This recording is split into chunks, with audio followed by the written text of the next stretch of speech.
Vous êtes actuellement à Saint-Pierre, à l'APIT de Saint-Pierre, c'est-à-dire l'aménagement portuaire d'intérêt territorial de Saint-Pierre. Le coût de cette installation, c'est 1 750 000 €. La nouveauté, c'est que le président de l'exécutif, M. Alfred Marie-Jeanne, est venu remettre les clés et il a expliqué la philosophie. Il y a une révolution qui s'est opérée. Marie-Jeanne a mis les pêcheurs en responsabilité. C'est un parallélisme des formes. Les pêcheurs nous ont fait confiance. Maintenant, en tant que politique, nous avons une obligation de les mettre en situation et surtout de leur envoyer cette confiance. La confiance, c'est quoi? La confiance, c'est qu'ils n'auront rien à payer. Il y a une convention que l'Association des marins-pêcheurs de Saint-Pierre a signée avec le président Alfred Marie-Jeanne. En contrepartie, ils devront gérer à la fois l'électricité et l'eau. Parce qu'il n'est pas normal que ce soit les contribuables qui payent une mauvaise gestion de l'eau ou une mauvaise gestion de l'électricité. Donc, c'est à eux de le faire. Maintenant, la collectivité continue, dans le cadre de sa politique publique pour la pêche, à mettre en place différents dispositifs. Le premier dispositif, c'est les DCP, créés à l'époque par Alfred Marie-Jeanne. Nous allons mettre une nouvelle génération de DCP. Ce seront les DCP géolocalisables, ce qui va diminuer la consommation de carburant pour pouvoir retrouver le DCP. Ils iront directement là-dessus. On va utiliser les technologies de pointe pour cela. Deuxième révolution, nous allons accompagner, comme vous le savez, du Macouba jusqu'au Vauclin, la pêche est interdite par arrêté préfectoral à cause de la pollution au chlordécone.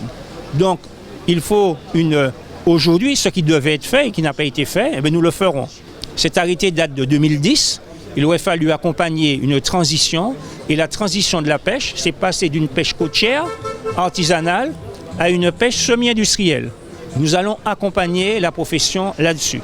En plus, les agriculteurs ont leur chambre d'agriculture, les artisans ont leur chambre, la chambre des métiers, les entreprises ont leur chambre, la chambre de commerce et d'industrie. Seuls les marins-pêcheurs n'ont pas leur chambre.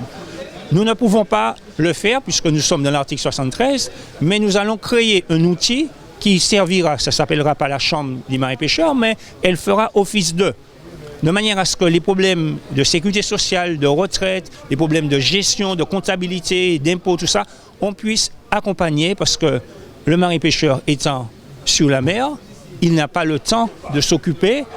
Lui, il produit par sa pêche. Maintenant, il y a un autre métier qui est celui de la distribution et puis il y a un autre métier, c'est celui de l'administration.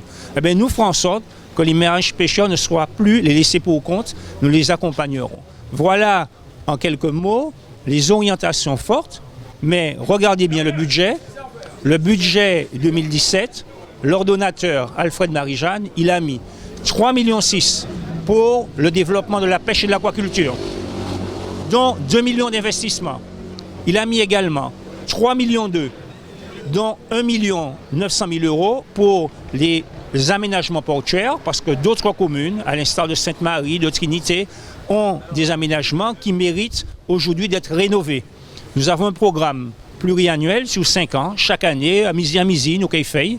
On viendra en aide aux marins-pêcheurs par des installations de ce type dans chaque commune qui nécessitent de tels aménagements. Voilà, vous avez bien compris qu'au total, dans le budget 2017 de la CTM, c'est 6 800 000 € qui seront alloués à la pêche. Qui dit mieux?